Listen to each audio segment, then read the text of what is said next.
to another episode of Submerged, Delve Deep with the River. So today, we're going to be talking about something that I have had personal experiences with.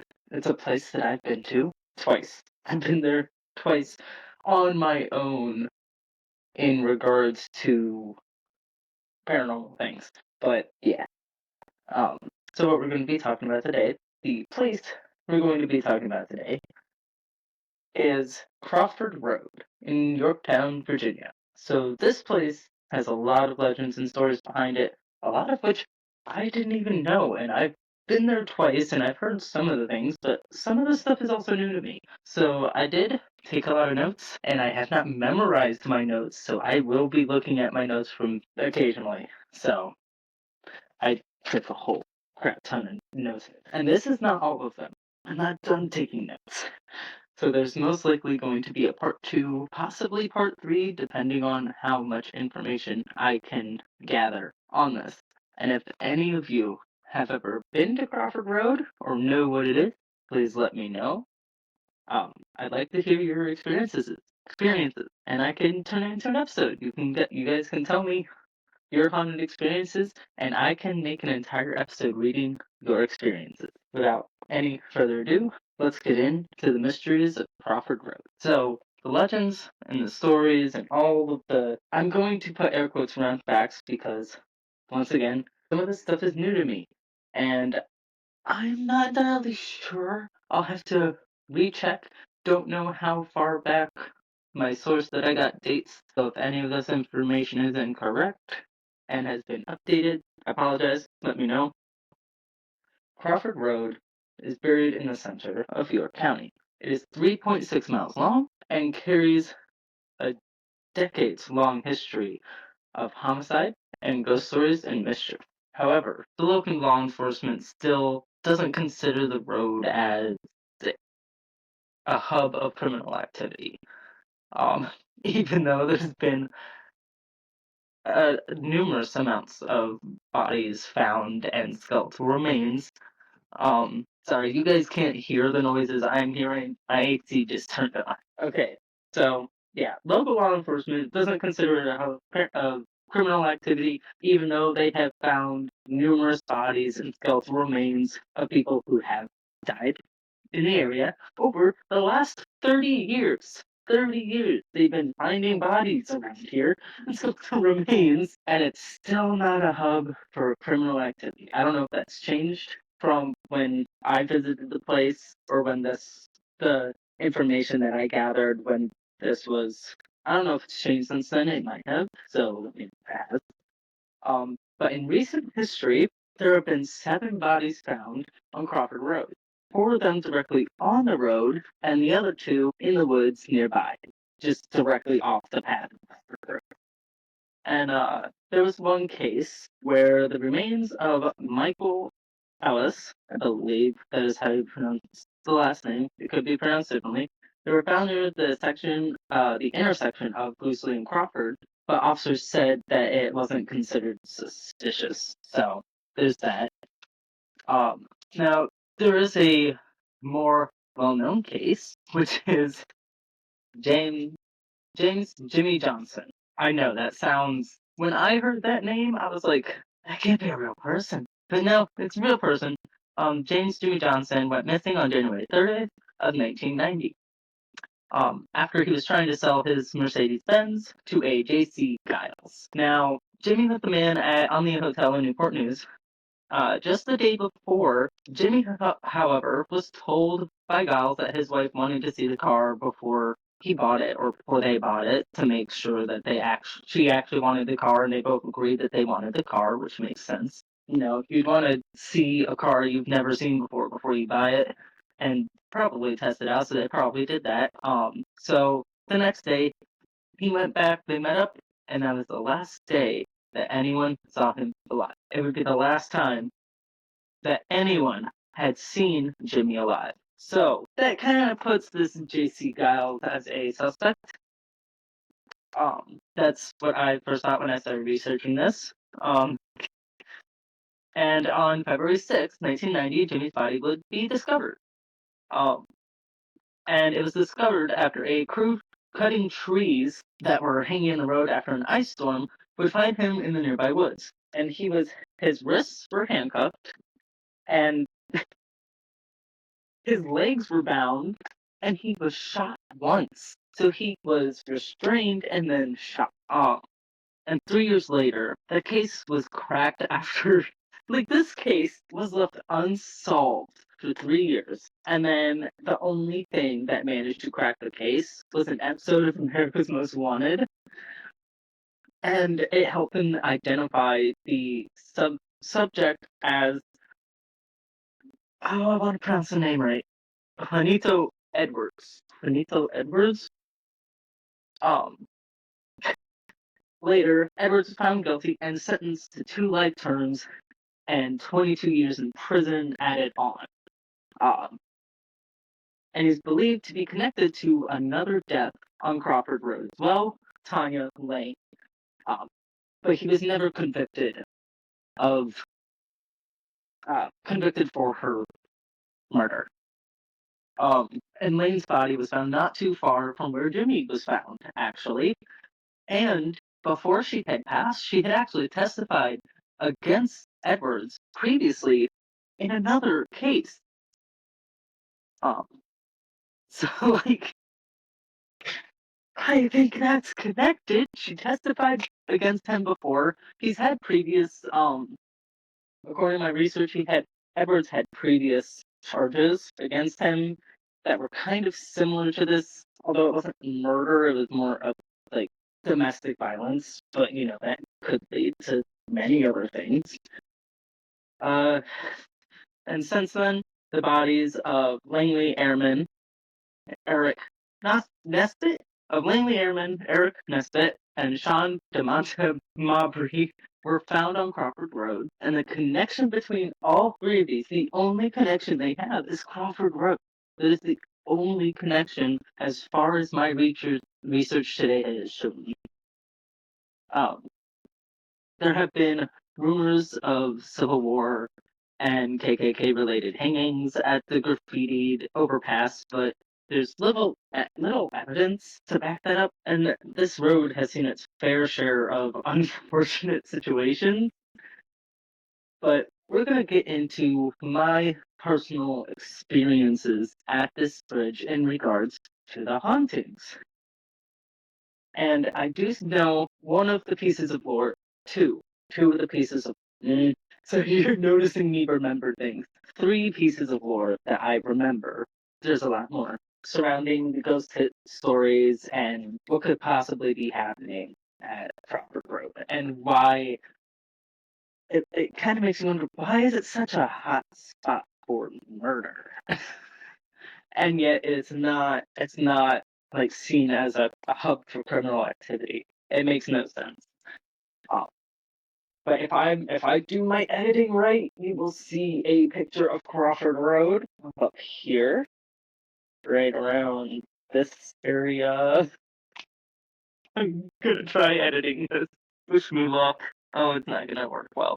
But anyway, let's get on into... Oh, I need to edit that because I'm not leaving that in. Let's get into my experiences at Crawford Road. So, if I can remember how long ago I had to have been in my early 20s, or I had just turned 21 or 22.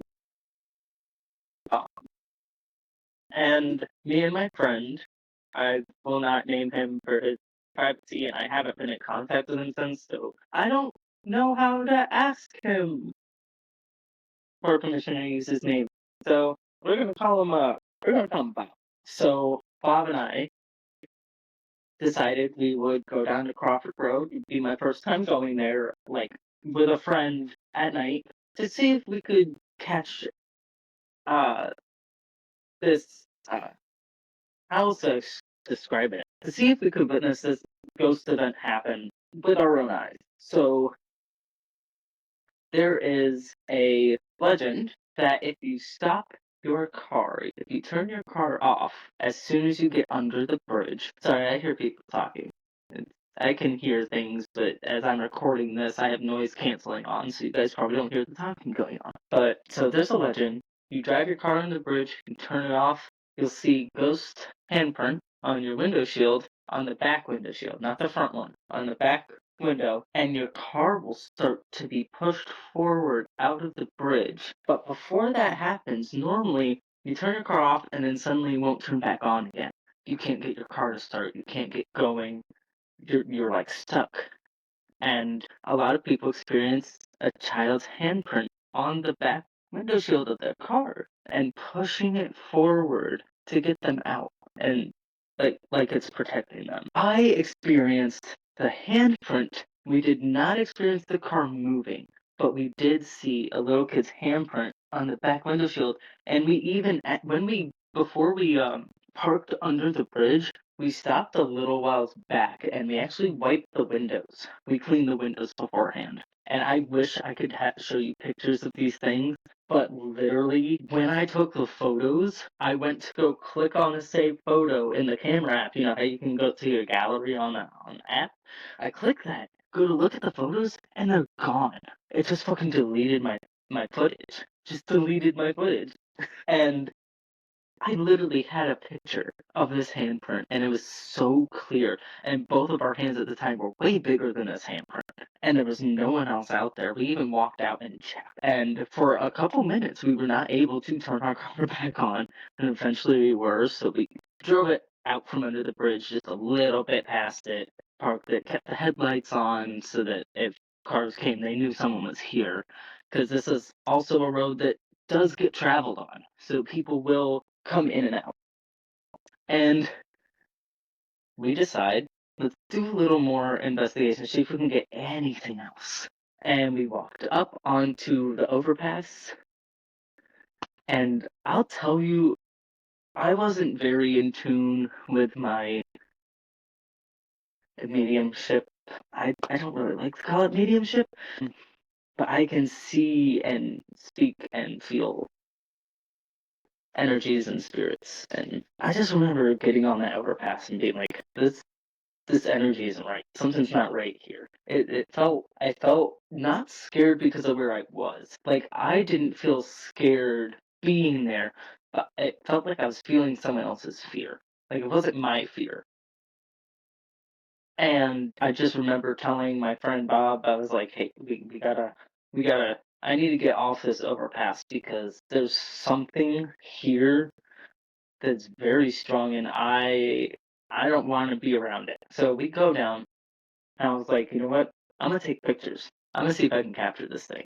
And I fucking caught it. I caught it on camera. I caught a full blown apparition just standing underneath the overpass, under the bridge part, the stone part. I caught it on camera. And just like the other fucking photo, I see it save and I go to click it and it disappeared. It was gone. And I was like, oh my god. It was the clearest image I had ever seen. And that, like, devastated me, knowing that I had proof. I got proof and deleted it. That pissed me off. And then we stayed a little bit after that, but I asked them, we need to get in the car. I'm not staying outside with this thing out here. So we get back into the car, but we park back under the bridge. We keep the car on. We do not turn the car off. And we only plan to stay there for a couple more minutes. So we try to see if we can get any other kind of information or sign that may not get deleted.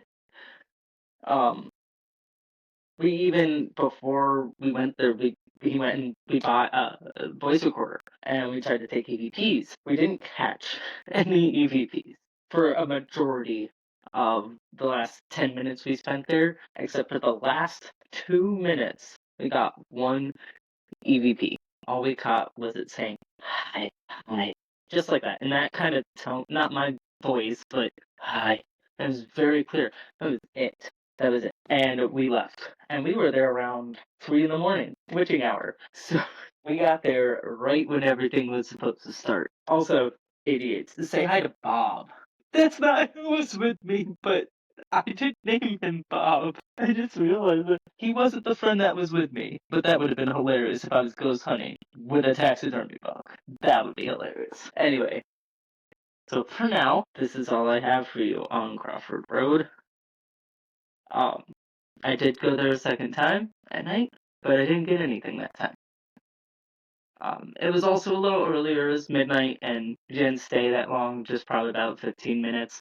And some other kids showed up. We weren't kids at the time, but kids had shown up and they were doing some paranormal stuff, and we just hung out and did a few things together, but didn't really get anything. And the cops came by and were like, "Hey, it's past a certain time, y'all gotta head out." And so we were like, "Okay," and we all left. I don't know if they actually left. They might have just went back, but me and my friend Bob left. So we weren't there for that long, so we didn't really get anything. But that first time was intense. And if any of you go visit this place, you need to bring a lot of equipment. Like, get as much evidence as you can because there's so many stories I will get into in another episode of this. That will be a part two, and that might be the final part, actually. Because we're going to get into all the hauntings and the legends behind Crawford Road after this, because this was for the history. So, thank you all so much for watching. I appreciate it so much. If you guys could follow me on Spotify, like my content,